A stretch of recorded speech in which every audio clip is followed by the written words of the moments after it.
La descolonización de África en el contexto mundial. La expansión europea, de manera militar o pacífica desde el periodo de los grandes descubrimientos hasta el principio del siglo XX, ha marcado fuertemente la historia humana.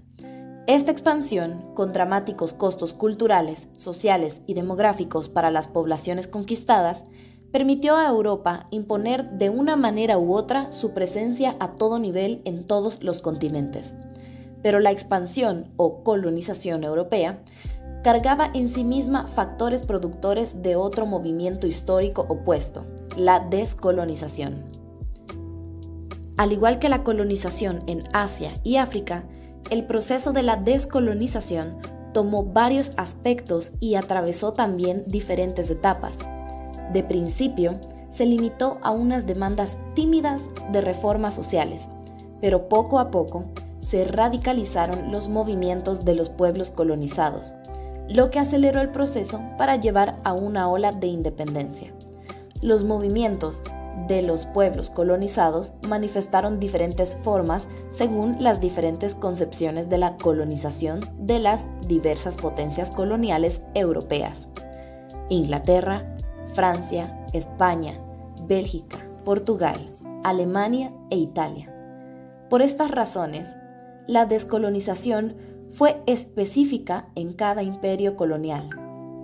En este breve artículo sobre el caso de África, se recuerda en primer lugar la llamada descolonización del pasado, donde los mismos colones europeos se declararon por vía militar o pacífica independientes de los imperios coloniales, y donde se puede preguntar si es correcto aplicarles el concepto de descolonización en lugar de separación. En segundo lugar, la descolonización contemporánea o actual, donde los pueblos asiáticos y sobre todo africanos que nos toca estudiar en este artículo, usan el concepto de lucha de liberación, en lugar de descolonización, por ser considerado este como producto de los mismos imperios coloniales. 1. La descolonización del pasado. Generalmente se inició el proceso de la descolonización en las revueltas de los pueblos colonizados y también en la oposición de los europeos liberales. Pero en tiempos modernos, la concreación de este proceso fueron las revueltas de los colonos ingleses en Norteamérica del siglo XVII. La independencia de Norteamérica en 1776, seguida por la de Haití en 1804, fueron los antecedentes de la descolonización. Más tarde empezó el derrumbe de los imperios ibéricos de América Central y Meridional. Se debe distinguir el caso de países como Canadá, Australia, Nueva Zelanda y Sudáfrica, que pasaron paulatinamente del estatuto de subordinación al de la igualdad dentro de la Commonwealth.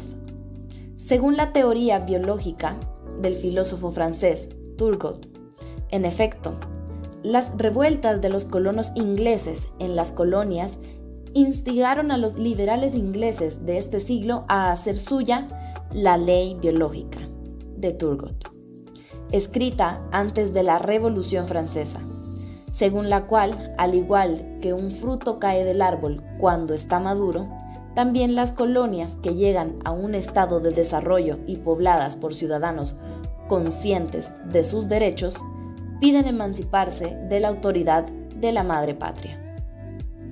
Como esta situación era inevitable, era también de buena política dejar que la maduración se produjera pacíficamente a fin de conservar lazos de autoridad dentro de la metrópoli y sus colonias. Este concepto de los liberales fue la filosofía y la regla general de estrategia de la descolonización. Visto desde el punto de vista de las autoridades imperiales y coloniales, por esta razón es todavía, hoy día, valedera la pregunta de si se puede aplicar el concepto de descolonización, salvo el caso de Haití, a los países de América en general, y todos los países colonizados y poblados por europeos, como los países de Oceanía, caso contrario al de África, donde la colonización en general, salvo los casos de Sudáfrica y Argelia, fue una colonización administrativa. Europa exportó, sobre todo hacia América, los excedentes de sus poblaciones para colonizar. Estas mismas poblaciones se separaron pacífica o violentamente de la madre patria, y después de la independencia, sus descendientes siguen dominando, marginalizando, sacando partido de las poblaciones autóctonas o indígenas a las cuales llaman nuestros indios. En tal caso, ¿cómo hablar de la descolonización de las poblaciones autóctonas que siguen en el mismo estatus desde hace más de 500 años? Y también de la descolonización de los descendientes de los colonos que son parte natural del árbol de los antiguos liberales ingleses. Bueno, aún la descolonización histórica abrió el camino sinuoso de la descolonización contemporánea o de la lucha de liberación nacional, según los africanos y los asiáticos. Entonces, a lo largo de las dos guerras mundiales, ideas tales como el derecho de los pueblos a disponer de sí mismo, desarrolladas ya por el abate Gregorio durante la Revolución Francesa, desempeñaron un papel importante y paralelo a los movimientos de liberación de los pueblos en el mundo. Se puede decir que la Primera Guerra Mundial fue el inicio de la descolonización contemporánea y donde se usó más el concepto de lucha de liberación nacional con prácticas y características diferentes. En este periodo se sitúa el proceso de la descolonización africana. 2. La descolonización contemporánea. El historiador y periodista francés P. Leroy Beaulieu escribió en 1919 que el siglo XIX fue la edad heroica de la colonización, pero el siglo XX puede ser su edad crítica. En efecto, en el siglo XX se desarrollaron más acciones en los mismos imperios coloniales para descolonizar. Dada la nueva situación en el mundo creada por la Guerra Mundial y sobre todo por la generalización de las luchas armadas o pacíficas de los pueblos colonizados en casi todos los continentes, la liberación o la descolonización africana se dio en este contexto y se pueden considerar dos periodos, de 1919 a 1939 y de 1945 a 1970. La descolonización en el periodo de 1919 a 1939. Durante este periodo, al finalizar la Primera Guerra, despertó más en los pueblos colonizados el deseo de la lucha por su propia libertad e independencia. Además, la derrota de los alemanes permitió a ciertos países en Asia y África y otros continentes volverse protectorados. Por otro lado, las ideas de Wilson, presidente de Norteamérica, tuvieron un papel importante. El 2 de diciembre de 1913 declaró que no había ningún pueblo incapaz de gobernarse cuando estaba honestamente dirigido. Por esta declaración y por la posición de Norteamérica como nueva gran potencia en el mundo, muchos movimientos de independencia buscaron el apoyo de ese presidente, como fue el caso de Siria y Túnez.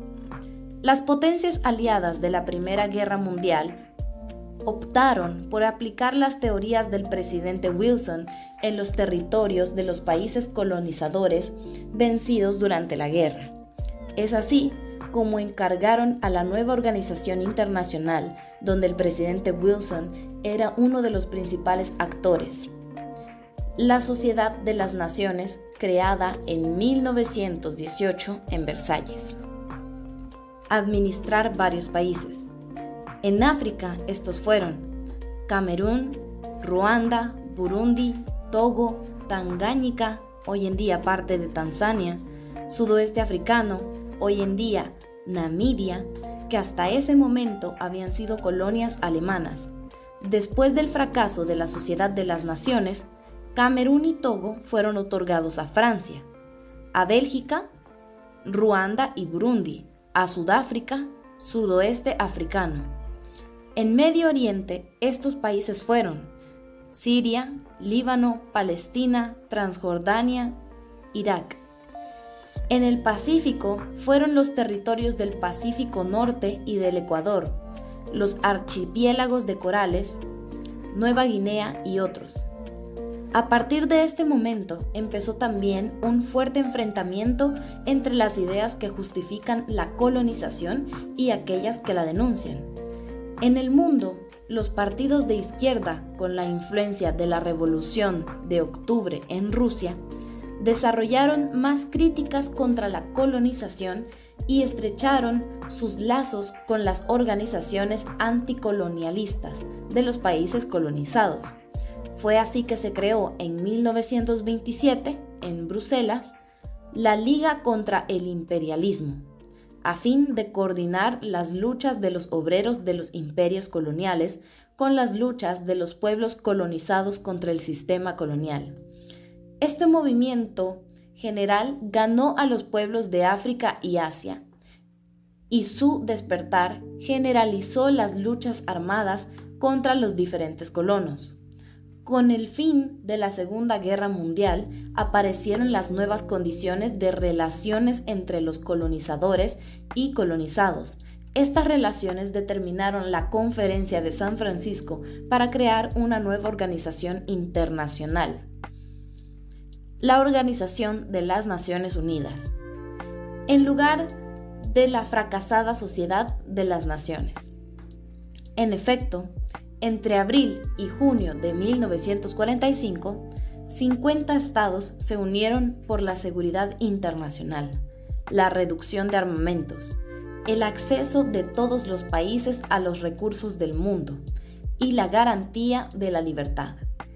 Estos países firmaron una Carta Magna donde el primer artículo dice preconizar el desarrollo entre las naciones de relaciones amistosas basadas en los principios de igualdad, de los derechos de los pueblos y de su derecho a la autodeterminación. Este principio implicaba 3 consecuencias. 1. Políticas. Cada pueblo tiene derecho a elegir la forma de su gobierno bajo el cual quiere vivir. 2. Jurídicas. Igualdad entre las naciones soberanas, sea cual sea su dimensión, su edad. 3. De los anteriores principios derivaba que los países todavía dependientes podían reivindicar su plena soberanía a corto o largo plazo. Pero las grandes potencias coloniales, por no perder sus privilegios, se opusieron al principio de derecho de los pueblos a la autodeterminación. Fue así que el primer ministro de Inglaterra, W. Churchill, rechazó la idea de Estados Unidos de una tutela de la ONU sobre todo el conjunto de países todavía dependientes de las potencias coloniales. Así empezó el segundo periodo de la descolonización moderna bajo los acontecimientos de la Guerra Fría y con complicaciones de la división del mundo en 2 campos. La descolonización en el periodo de 1945 a 1970 en África. Antes de hablar de la descolonización de África en este periodo, es mejor subrayar brevemente las características de la colonización en África, pues estas determinaron la forma del nacionalismo africano y por consecuencia las formas de luchas de liberación y descolonización. A partir del siglo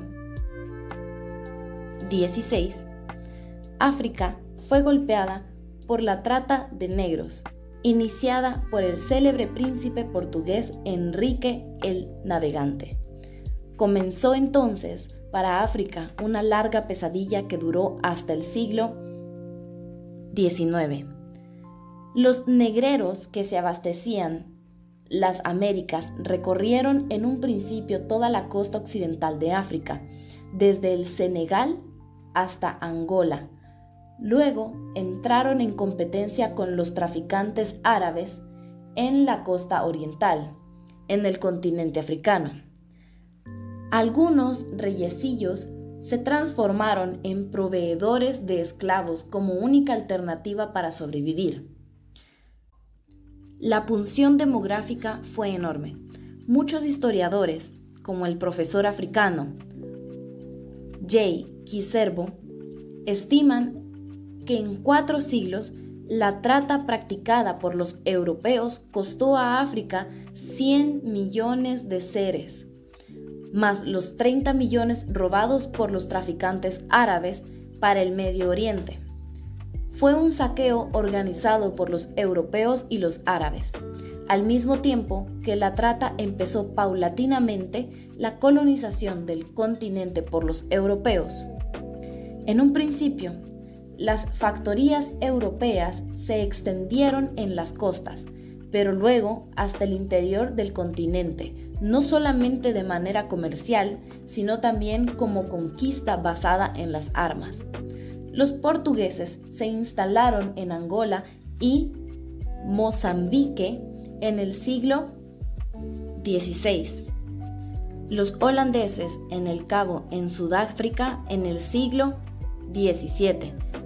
Pero no es hasta el siglo XIX, con los célebres exploradores Burton, Livingstone, Stanley y Brazza, que se dio el reparto del continente entre las grandes potencias europeas. Las fronteras de los imperios fueron definidas en la Conferencia de Berlín en 1885. Por lo que concierne a África, sur de Sahara, Francia se apoderó de la parte más grande de África ecuatorial y África occidental, además de la isla de Madagascar. El rey de Bélgica, Leopoldo II, se adueñó de un imperio personal en el Congo.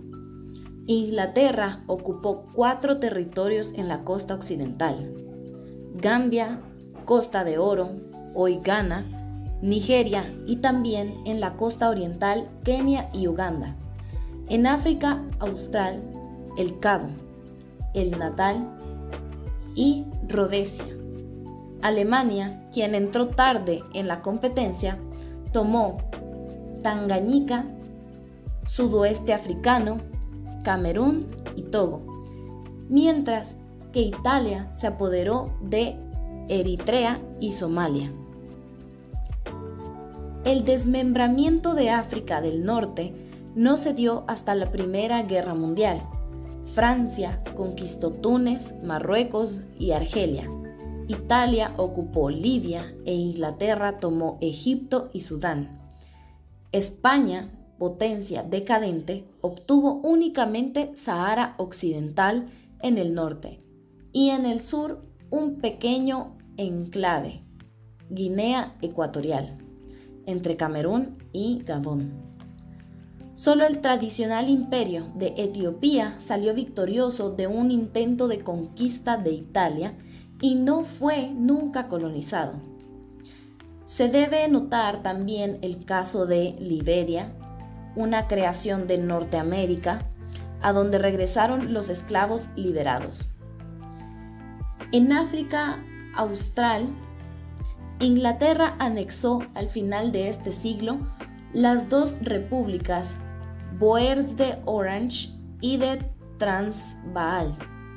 Después de la Primera Guerra Mundial, las potencias aliadas contra Alemania se apoderaron de sus territorios africanos.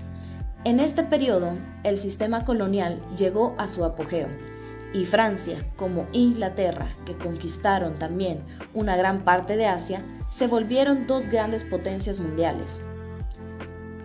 Aunque la esclavitud fue abolida en el siglo XVIII, permaneció como justificación de la descolonización el dogma de la superioridad del hombre blanco. El teórico fue el francés Gobineau en su ensayo La desigualdad de las razas humanas. La colonización fue presentada también como una misión civilizadora, al igual que la evangelización. Fue la búsqueda del poder económico lo que determinó las formas de actividad colonialista, lo que explica la uniformidad de métodos inhumanos en las diversas colonias. La regla económica era saquear los recursos minerales y agrícolas tropicales hacia Europa y vender productos manufacturados. Tanto el tráfico marítimo como la industrialización se quedaron bajo un pacto colonial entre las potencias a fin de vigilar la evolución económica de los africanos. El motor de la economía era el trabajo forzado de todos los africanos. Cada imperio colonial tenía su propia política de administración de los pueblos sometidos.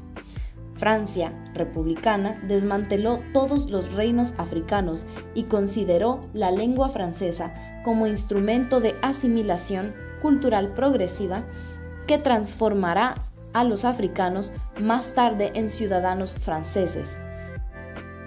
Inglaterra monárquica, por el contrario, dejó en sus lugares los reinos locales que ella controlaba. Esta política se llamó Indirect Rule, administración indirecta. Esta política impidió, por otra parte, la integración de los llamados pueblos de color, como si los blancos no tuvieran color. En Sudáfrica, colonia inglesa, el puritanismo protestante impuso una segregación sexual igual a aquella que estaba en vigor en el sur de los Estados Unidos. Esta segregación se volvió constitucional con el apartheid de partir de 1948. Los belgas distinguieron entre las poblaciones con las categorías negros primitivos y negros adelantados, entendiendo por los últimos a personas instruidas que pudieran ocupar una situación intermedia en el sistema socioeconómico colonial. Los belgas y los portugueses, así como los franceses, creyeron en la asimilación, pero a su manera. En las colonias portuguesas, para ser asimilado, se tenía que ser católico y saber leer y escribir. Sin embargo, a fin de cuentas, la administración apoyó el mensaje a causa de los solteros portugueses. La Segunda Guerra Mundial puso fin a todas estas teorías administrativas, como ya había pasado en 1914 a 1918. Los africanos no fueron enrolados de nuevo en las tropas coloniales y esta vez no solo para combatir contra Alemania, sino también contra el régimen salvaje de Hitler. Aunque se derrotó a los fascistas, no pudieron seguir con la misma administración en las colonias. La descolonización se volvió irreversible. 3. El mundo después de la Segunda Guerra Mundial y la descolonización africana. En 1945, una nueva era se abre en el mundo, marcada por la revelación apocalíptica de la energía nuclear sobre Hiroshima y Nagasaki. Las derrotas militares de Alemania y Japón pusieron término a la Segunda Guerra Mundial. Si el resultado de la Primera Guerra Mundial había sido la ruptura del Frente Unido del imperialismo y la separación de Rusia del sistema capitalista clásico occidental, el resultado de la Segunda Guerra Mundial, con la derrota del fascismo y el debilitamiento de las posiciones occidentales en el mundo, fue el reforzamiento de los movimientos antiimperialistas y anticolonialistas. En efecto, en las colonias y semicolonias, las luchas antiimperialistas se habían recrudecido. Luchas de liberación y movimientos sindicales sin precedentes se desarrollaron sobre todo en los países africanos. Pero, en el transcurso de este periodo fue también cuando se estructuraron instrumentos institucionales y políticos favorables a la instauración del neocolonialismo. Este es el contexto en el que se debe analizar la situación de África después de 1945. en la que el nacionalismo africano y más tarde la independencia política de los países del continente marcaron de manera espectacular la segunda mitad del siglo XX. El nacionalismo africano empezó desde los primeros antagonismos con los extranjeros, pero este nacionalismo no debe ser asimilado a los nacionalismos europeos de sentimientos chauvinistas que numerosos estados europeos expresaron mediante el proteccionismo aduanero, mismos que acompañados de actos políticos y militares desembocaron en el fascismo, las guerras y el imperialismo.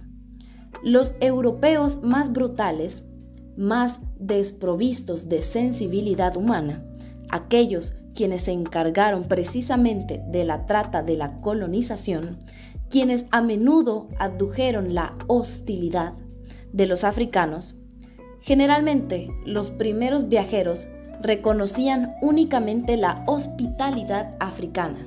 Sin embargo, a finales del siglo XIX, los africanos se percataron de que estos extranjeros no eran como los demás. Por lo tanto, la resistencia nació de la reacción de los jefes o de las minorías privilegiadas que vieron en la intervención europea una amenaza para sus intereses. Después, ante la instalación del sistema colonial, con sus vejaciones e incluso sus crímenes, se produjo una resistencia general más popular, la que tomó las formas más variadas desde la huida hasta el sublevamiento armado. En todas partes, los africanos defendieron su suelo con todos los medios posibles. Si bien aceptaban como un orden natural la jerarquía o formas de gobierno de sus propias sociedades, a menudo discutibles, la trata de esclavos y la colonización fueron consideradas como un orden antinatural contra el cual la lucha no resulta un crimen. Así fueron millares los que se entregaron a combates y fueron millares también los que decidieron morir antes que vivir privados de libertad. En efecto, la fuerza, la coerción y la violencia física permitieron la imposición del colonialismo. En estas condiciones, el periodo colonial constituyó una fase histórica durante la cual el nacionalismo africano fue controlado o aplastado, no pudiéndose expresar sino bajo la forma de rebeldía y de revueltas. Sin embargo, a partir de 1945, nuevas circunstancias históricas externas e internas le confirieron un carácter de revolución. Durante la Segunda Guerra Mundial, en 1940, después de la anexión de Etiopía por Italia durante 5 años, solo Liberia permaneció siendo un islote libre en una África totalmente colonizada. 20 años después, en 1963, otros 29 estados accedieron a la independencia, seguidos por algunos otros un poco más tarde. Las circunstancias externas fueron las siguientes. Durante la Segunda Guerra Mundial, centenares de millares de africanos participaron en escenarios de las operaciones militares tan variados como fueron Libia, Italia, Normandia, Alemania, Medio Oriente, Indochina, Birmania, etc. África colonizada se había vuelto el terreno de la reconquista de Europa contra el fascismo, mucho más que durante la Primera Guerra Mundial. África Negra, sobre todo, entró en contacto por primera vez con el mundo entero en un contexto de trastorno general. Si bien 520,000 soldados coloniales africanos habían participado en la guerra de 1914-1918, más de 1 millón lo hicieron en la Segunda Guerra Mundial, sin contar con las movilizaciones de todas las poblaciones en África misma, con el objetivo de asegurar las condiciones materiales y psicológicas de la guerra. Brazzaville, en el Congo, llegó a ser durante algún tiempo la capital de una Francia ocupada por los alemanes. El senegalés Lamine Gueye asumió también 78 horas la presidencia de Francia durante este periodo. Pero esta guerra fue la oportunidad para los africanos de descubrir en Europa misma el salvajismo de los blancos que identificaron con el fascismo de Hitler. También descubrieron su propio valor y entendieron que la verdadera especificidad de los hombres de todos los colores reside en la dignidad humana. Esta dignidad, perdida en África a causa de la trata y la colonización, debía ser recobrada en África misma por los mismos africanos.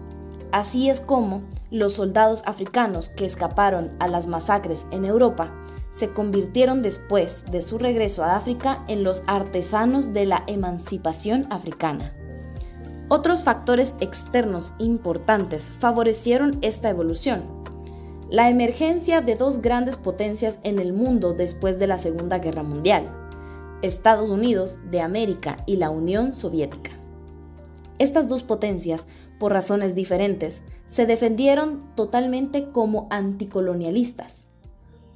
Una por la internacionalización del capital y la otra por reivindicar la influencia mundial del régimen soviético.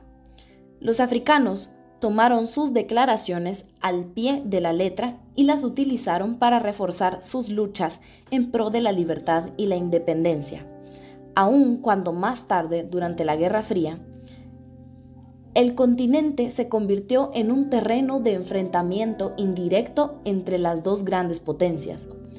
La Organización de las Naciones Unidas desempeñó también un papel importante como factor externo en la emancipación de África. La organización había en efecto inscrito entre sus objetivos el principio de la igualdad de los derechos de los pueblos y su derecho a la autodeterminación. A pesar de las maniobras de las grandes potencias, mediante sus injustos derechos de veto, la Organización de las Naciones Unidas se convirtió muy rápidamente en una tribuna mundial para los pueblos bajo tutela. La emancipación de África desempeñó un papel mucho más directo para los africanos, ya que una solidaridad natural se instaló en efecto muy rápidamente entre los continentes habitados por los pueblos llamados de color, pueblos colonizados y subdesarrollados. Esta solidaridad en la lucha contra enemigos comunes fue sellada por la Conferencia Histórica Afroasiática de Bandung en Indonesia en 1955, la cual pretendió reivindicar por todos los medios la libertad de los pueblos oprimidos y su intervención en los asuntos mundiales. En África misma, las circunstancias o factores internos más determinantes fueron los siguientes. Algunos grupos sociales más sensibles a los problemas generales se volvieron los intérpretes naturales y catalizadores de las aspiraciones difusas entre las masas, como serían los sindicatos, los intelectuales, los partidos, los exmilitares de las dos guerras mundiales, los jóvenes, las mujeres, las iglesias y otras más. El movimiento sindical se desarrolló tardíamente en África Negra debido a que en el pacto colonial se prohibió la industrialización nativa. Solo a partir del 1930 fue cuando Gran Bretaña otorgó el derecho sindical a sus colonias de África.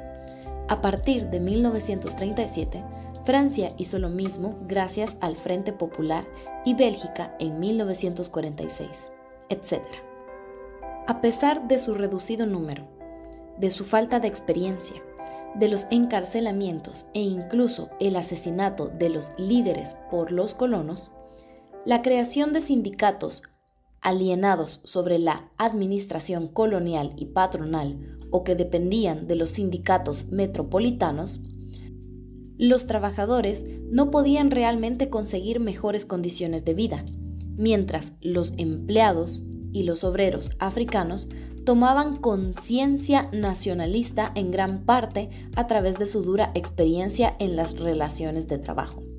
Los intelectuales y los artistas africanos aliados con los antillanos y los malgaches lucharon contra la enajenación y la aculturación a través de una literatura y arte comprometidos con su pueblo. Así se desarrolló el concepto muy discutido de negritud, considerado como antítesis en una progresión dialéctica que lleva a las últimas síntesis de la humanidad sin racismo. Además de la poesía y de la novela revolucionaria de las obras de investigación sobre el pasado de las sociedades africanas, se crearon algunas revistas descolonizadoras, como por ejemplo Presence Africaine, Presencia Africana, para difundir ampliamente las ideas nacionalistas de los africanos contra la enajenación. Los movimientos estudiantiles negros también desempeñaron su papel, aunque con vigor mucho mayor. Según ellos, las reivindicaciones de su identidad debían tomar cuerpo dentro de un proyecto colectivo histórico que forzosamente sería político: la independencia. Difundieron por consiguiente las ideas panafricanas o de la unidad de África. Las organizaciones estudiantiles se colocaron, por lo tanto, a la vanguardia del combate nacionalista, a pesar de que su papel fuera muy desigual según la naturaleza de las colonias en África. Reivindicaron no solo la independencia, sino también las tradiciones orales, el uso de las más de 600 escrituras africanas prohibidas por la colonización. Las ideas nacionalistas de los estudiantes se reafirmaron formalmente durante el primer Congreso de los Intelectuales y Artistas Negros, organizado en la Sorbona de París en 1956. El segundo Congreso tuvo lugar en Roma en 1959. A partir de estas ideas nacionalistas, centenares de partidos políticos legales o sin registro empezaron a proliferar en África a partir de 1945. Tenían bases distintas: ideológicas, religiosas, intelectuales, étnicas, regionales, costumbristas. Estos partidos movilizaron a las masas contra el sistema colonial en forma legal o clandestina, pacífica o violenta, religiosa o laica. Los jóvenes y las mujeres también desempeñaron un papel fundamental en la movilización. Las asociaciones de jóvenes y mujeres estaban integradas a los aparatos de los partidos mediante relaciones horizontales y contaban a menudo con una representación en las organizaciones dirigentes. Reunidos en el Festival de los Jóvenes en Bamako, Malí, en 1957, los jóvenes adoptaron resueltamente la tesis de la independencia. Las asociaciones de mujeres estuvieron articuladas a los partidos. En algunas regiones, las mujeres desempeñaron un papel decisivo, porque gozaban de mayor libertad debido al régimen tradicional matrilineal, porque habían adquirido fuerza económica precisamente gracias a esta tradición. Las mujeres mercaderes politizadas fueron, por tanto, propagandistas activas en los mercados populares. A pesar de esta vigilancia ejercida por los guardias coloniales, sin embargo, la representación femenina en los organismos directivos fue limitada por obstáculos y prejuicios de los hombres, y también por su falta de instrucción. La mujer africana, sin embargo, es objeto de admiración por el valor que mostró durante la trata y la colonización, cuando sola tuvo que afrontar en los pueblos desprovistos de hombres a los europeos sanguinarios y a sus esbirros africanos. Los grandes encuentros de los partidos africanos ofrecieron a todas las manifestaciones culturales de la sociedad africana la oportunidad de revelarse como centro de educación popular contra el colonialismo. Se asistió a un renacimiento de la democracia del árbol o de palabra, donde se puede hablar horas y horas para llegar a un acuerdo satisfactorio para todos, pero también combinado con la democracia de corte europeo. El papel de los artistas, sobre todo los griots, para recordar la historia de los grandes reinos africanos y también inventar canciones de propaganda, fue determinante en la movilización. Los griots son narradores profesionales, verdaderos documentos y bibliotecas vivos. Son analistas de la historia y de los problemas socioeconómicos dotados de una memoria prodigiosa. En el contexto de las sociedades africanas basadas en la cultura oral, los griots se defendieron como memoria de las gentes y de la historia, maestros en el arte de hablar. Con su voz, ellos pudieron transmitir vida y milagros de los reyes a las jóvenes generaciones. Un sinfín de ideas y críticas censuradas por el encarcelamiento de los periodistas proliferaron en la prensa autorizada por los colonos, sin mencionar los periódicos clandestinos en lenguas y escrituras africanas. Las iglesias no se quedaron alejadas de la lucha de liberación. El nacionalismo se expresó también mediante la práctica religiosa. En primer lugar, el Islam desempeñó siempre un papel dinámico en la resistencia contra la penetración colonial.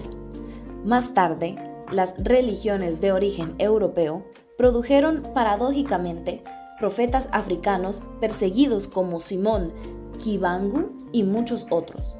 Ellos crearon su propia iglesia con interpretación africana y anticolonialista de la Biblia. Las iglesias se volvieron los lugares de propaganda contra el colonialismo y a favor de la igualdad real de las razas.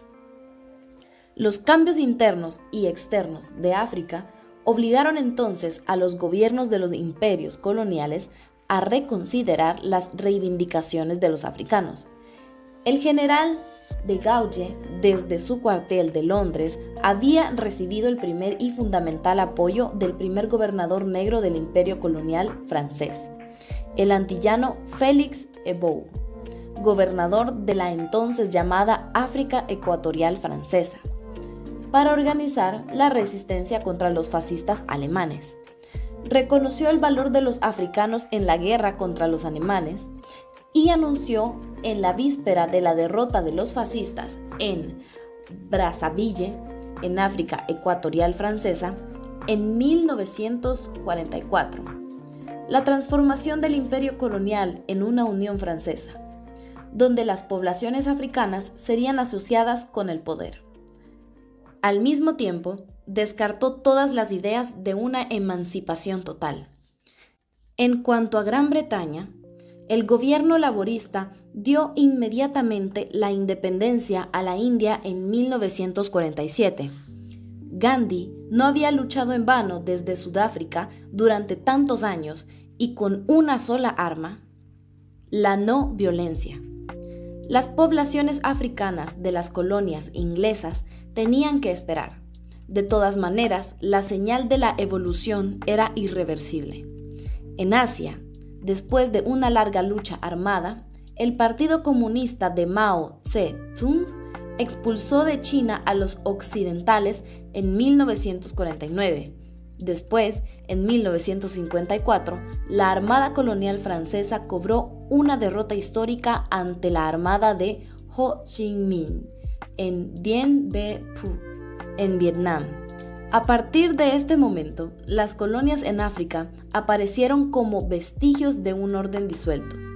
Francia e Inglaterra tuvieron que enfrentar las rebeldías armadas en Madagascar, Túnez, Marruecos y Kenia, con los guerreros Mau Mau de Jomo Kenyatta, el Frente de Liberación de Ahmed Ben Bella y otros en Argelia, Unión de las Poblaciones de Camerún, UPC, de Tuben, Niobe y Félix Moumie, en Camerún, etc. Si los años 50 fueron los años de la ola de independencia en Asia, los años 60 fueron los de África. En Francia, como en Inglaterra, se sucedieron reformas para intentar adaptar la dominación colonial a la ola del nacionalismo en África. En África francesa fue la Loi Cadre, Ley de Bases de 1956, la cual acordó el sufragio universal y la autonomía limitada a los africanos. En las colonias inglesas, las asambleas locales se abrieron progresivamente a los negros gracias a modificaciones incesantes de las constituciones locales, quienes dieron paulatinamente pasos hacia el self-government, autogobierno. Pero todos estos arreglos no pudieron satisfacer la profunda aspiración africana a la independencia. Además, la opinión internacional, sobre todo la liberal metropolitana de la posguerra, apoyaba a las élites africanas contra el sistema colonial. Los escritores negros de África, del Caribe y de Norteamérica crearon el movimiento panafricano para luchar contra el colonialismo y concientizar a los políticos africanos por la unidad de África y el mundo negro. El movimiento de la negritud fue lanzado en París por el poeta Léopold Sédar Senghor, de Senegal, y Aimé Césaire, novelista de la Martinica francesa. La negritud era la expresión literaria del panafricanismo. La expresión literaria del panafricanismo y la revista Presence Africaine tuvieron un papel importante tanto en la concientización de los negros en África como en el mundo. Su proyecto editorial se planeó desmentir a autores que denigraban la cultura africana con mentalidad colonialista, que presentaba siempre a los pueblos africanos como poblaciones sin culturas, sin lógica y con mentalidad de niños.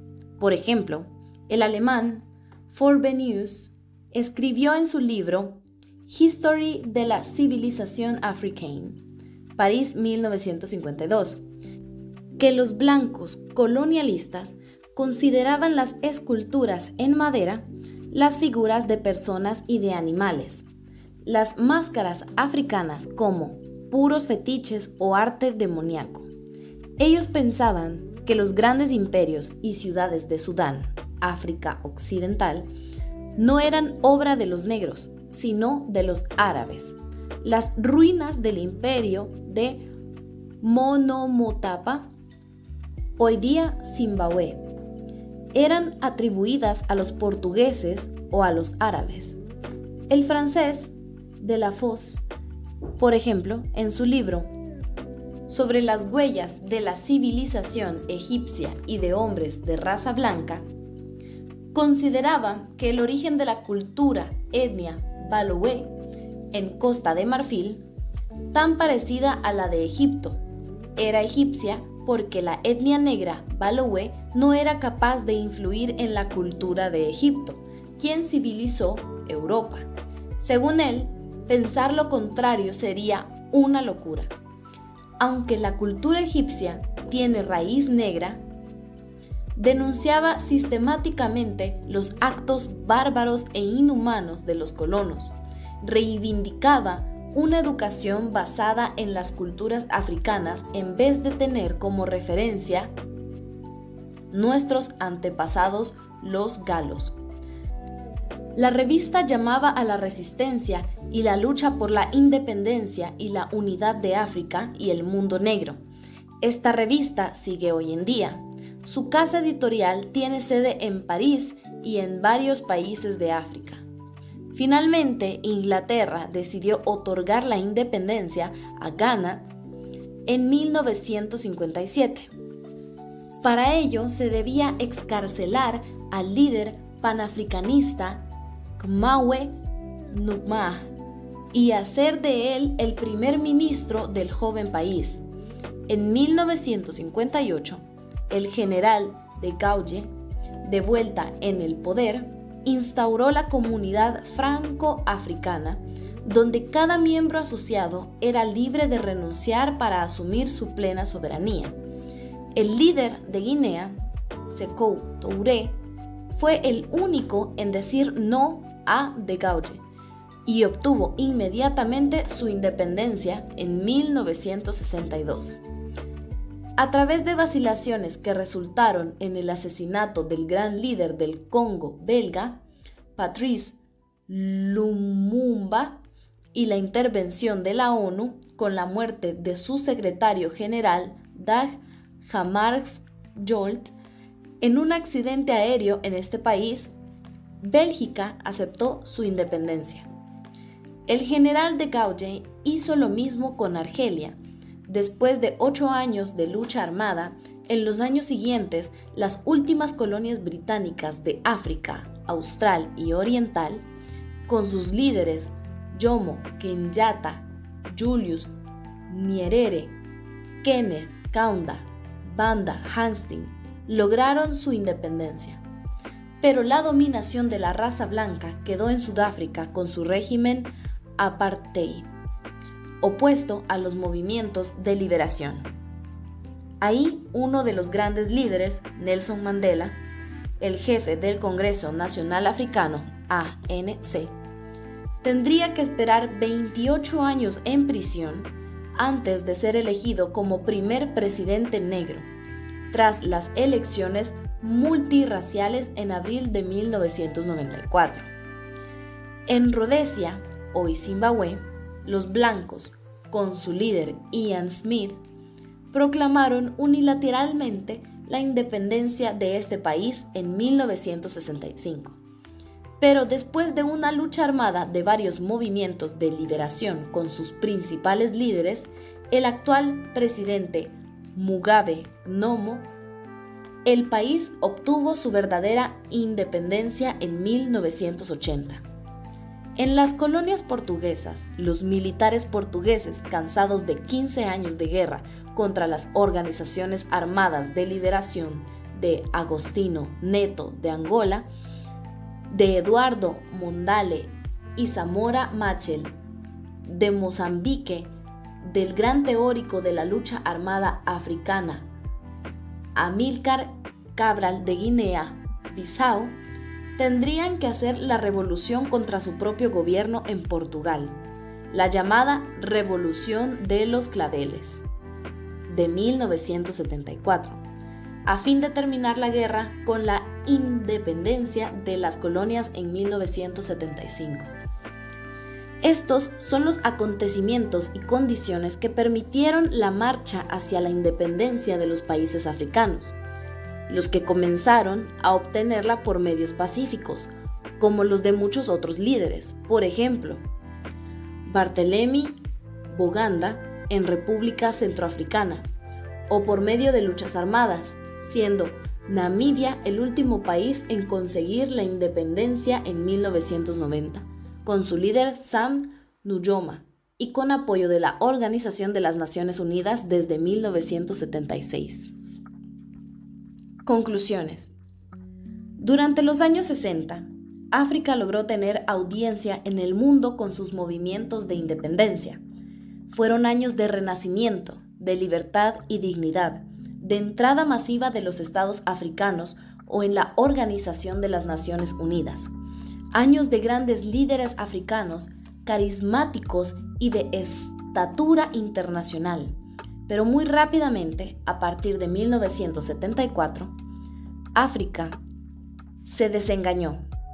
Maniobras neocoloniales de potencias imperialistas, guerras de fronteras heredadas desde la colonización, dictaduras, golpes de Estado, sequías, bajas de precios de productos de exportación y del petróleo, deudas, hambrunas, desempleo y otras calamidades hundieron a África en una crisis, de la que las revueltas a favor de la democracia que surgieron en estos últimos años no pueden arrancarla. Pero más allá de todos los factores externos negativos para el desarrollo del continente, las razones de sus crisis se deben buscar también en África misma, en su concepción profunda del mundo. El desarrollo económico de África, bloqueado por mucho tiempo por el colonialismo, progresó después muy lentamente. Si bien los sectores dominados por las capitales y técnicas europeas atestiguan una progresión apreciable, lo que es puramente africano por ejemplo, la agricultura y la ganadería, las cosas no avanzan mucho. Es que la actitud psicológica de los africanos frente a las actividades de la economía capitalista no es la de los europeos o de los americanos. La reacción de la mayoría de ellos frente a los distintos monumentos de la acción económica es peculiar, aun cuando en muchos casos se parezcan a la de Europa rural de antes del maquinismo. La jerarquía de las necesidades, tal como la percibe Europa o América del Norte, no es la única concebible, y las definiciones jurídicas que utilizan estas culturas no se adecúan del todo a África.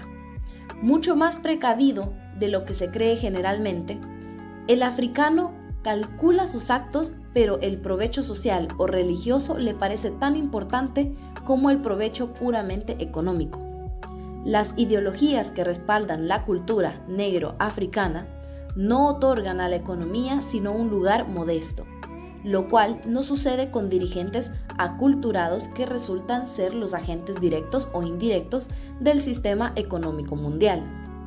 Los africanos, en general, cuidan más del ser que del haber. Por lo tanto, ideas hoy día comunes entre los pueblos de la vieja Europa o de América se adaptan muy mal en África. El dominio de la naturaleza y el culto del esfuerzo corresponde desde luego a las culturas capitalistas y aún marxistas. En cambio, el hombre africano no se considera dueño ni explotador de la creación, sino solo un huésped. Las relaciones de parentesco son primordiales, por lo tanto, existe un malestar en toda la sociedad africana y en la conciencia de cada una de sus mujeres y hombres frente al desarrollo moderno, es decir, capitalista, con todas sus consecuencias. Algunos grupos adoptan el progreso capitalista, otros lo aceptan. Otros más lo toleran con dificultades. Algunos más no saben qué hacer para tener acceso al desarrollo considerado como moderno.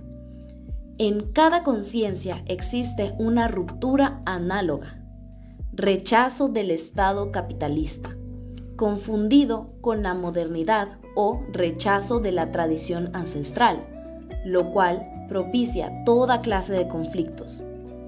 Podemos esperar que estos conflictos desemboquen algún día próximo en la autonomía de África, dentro de la globalización de la economía mundial, a partir de un modo de vida nuevo que los africanos inventen para sí mismos.